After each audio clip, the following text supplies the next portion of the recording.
são derramadas a cada instante. Louvado seja nosso Senhor Jesus Cristo, meu irmão, minha irmã. Hoje, dia 1º de junho, a igreja celebra a Ascensão do Senhor. Meditemos o Evangelho de São Lucas, no capítulo 24, de 46 a 53. Uma vez que estamos aqui, aí reunidos em nome do Pai, do Filho e do Espírito Santo. Amém. A graça de nosso Senhor Jesus Cristo, o amor do Pai e a comunhão do Espírito Santo esteja convosco. Bendito seja Deus que nos uniu no amor de Cristo. Senhor esteja convosco, Ele está no meio de nós. Proclamação do Evangelho de Jesus Cristo segundo Lucas. Glória a vós, Senhor. Naquele tempo disse Jesus a seus discípulos: está escrito que o Messias havia de sofrer e de ressuscitar dos mortos ao terceiro dia e que havia de ser pregado em seu nome o arrependimento e o perdão dos pecados a todas as nações, começando por Jerusalém. Vós sois testemunhas disso. Eu vos enviarei aquele que foi prometido por meu Pai. Por isso, permanecei na cidade até que sejais revestidos com a força do alto. Depois Jesus levou os discípulos até junto de Betânia e, erguendo as mãos, abençoou-os. Enquanto os abençoava, afastou-se deles e foi elevado ao céu. E lhe prostraram-se diante de Jesus e depois voltaram para Jerusalém com grande alegria e estavam continuamente no templo bendizendo a Deus. Palavra da salvação. Glória a vós, Senhor, meu irmão, minha irmã. No Evangelho de hoje vemos, ao despedir-se dos discípulos, Jesus começa a lembrar-lhes os acontecimentos da sua paixão, morte.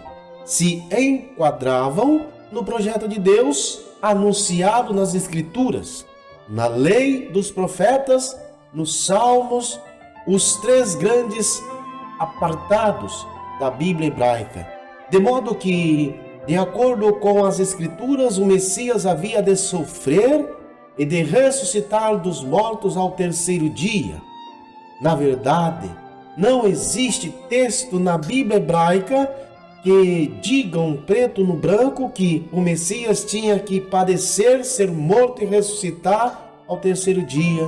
Ou seja, o próprio Jesus, enquanto andava com os discípulos pelos caminhos da Palestina, tinha-lhes dito repetidamente que teria de sofrer, ser rejeitado pelas autoridades judaicas, ser morto e ressuscitar ao terceiro dia, visto que nesta altura os discípulos, obcecados com os seus próprios sonhos de triunfo, de glórias humanas, tinham se recusado a escutar as palavras de Jesus. Agora, porém, o cenário era diferente. Eles estavam nas condições de compreender que a morte de Jesus na cruz fazia parte do plano salvador de Deus. E essa compreensão era fundamental para os seus discípulos pudessem desempenhar a tarefa que Jesus queria confiar-lhes. No entanto, enviados por Jesus, eles deviam ir ao encontro de todas as nações, começando por Jerusalém, a pregar a conversão e o perdão dos pecados.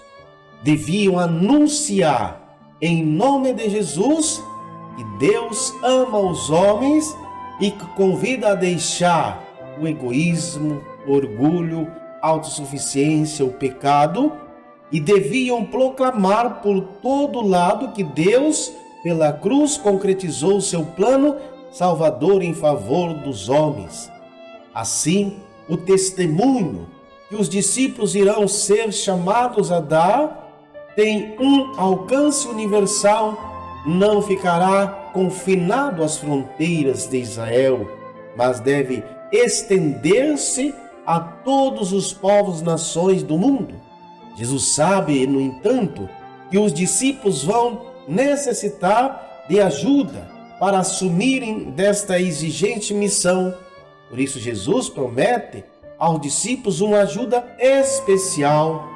Eu vos enviarei aquele que foi prometido por meu Pai. Nunca, até aqui, Lucas tinha falado desta promessa do Pai.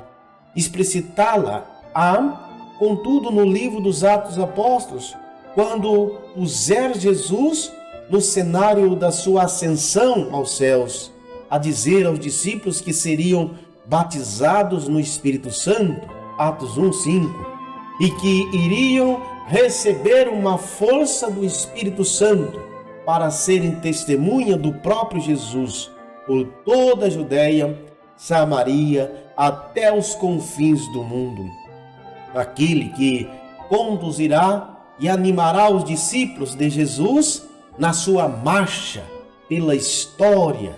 Portanto, Lucas descreve a ascensão de Jesus ao céu, e em Mateus, a partida de Jesus dá-se um monte na Galileia, Mateus 28:16. Em Lucas, contudo, a ascensão de Jesus situa-se nos arredores de Jerusalém, junto de Betânia. Num outro caso, as indicações geográficas estão a serviço da catequese e das preocupações teológicas. Mas Jerusalém é o lugar onde rompe no mundo a salvação de Deus e de onde essa salvação parte ao encontro do mundo.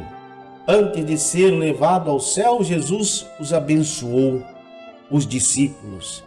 Os discípulos respondem à ação de Jesus com a adoração. E na nota final é dada pela alegria dos discípulos, pois a alegria é um dos temas típicos do terceiro evangelho e aparece no anúncio a Zacarias do nascimento de João Batista. Aparece quando Maria, levando Jesus no seio para o encontro de Isabel, Lucas 1:44, e ecoa nas palavras que o anjo dirige-se aos pastores quando lhes anuncia o nascimento de Jesus, Lucas 2:10. Está presente no coração dos discípulos quando regressam da sua primeira experiência missionária, em Lucas 10:17. A alegria é grande sinal messiânico e escatológico que indica que o mundo novo já começou, pois o projeto salvador e libertador de Jesus está em marcha. Que possamos nós também acender a nossa alma com aquilo que os discípulos obtiveram, que é a alegria de estar no Senhor e conduzido pelo mesmo Espírito de Deus Pai e Deus Filhos. Assim rezemos: Pai nosso que estais no céu, santificado seja o vosso nome. Venha a nós o vosso reino, seja feita a vossa vontade, assim na terra como no céu. O nosso de cada dia nos dai hoje, perdoai as nossas ofensas, assim como nós perdoamos a quem nos tem ofendido. E não nos deixeis cair em tentação, mas livrai-nos do mal. Amém. Santo anjo do Senhor, meu zeloso e guardador, se a ti me confiou a piedade divina, sempre me rege, me guarde, me governe, me ilumine. Amém. O Senhor esteja convosco, Ele está no meio de nós. Deus Todo-Poderoso, pela intercessão de nossa padroeira, Nossa Senhora Aparecida, vos abençoe, vos guarde, proteja, ilumine, Pai, Filho e Espírito Santo. Amém. Um abraço, um beijo no coração. Fiquem com Deus. Até mais. Tchau, tchau.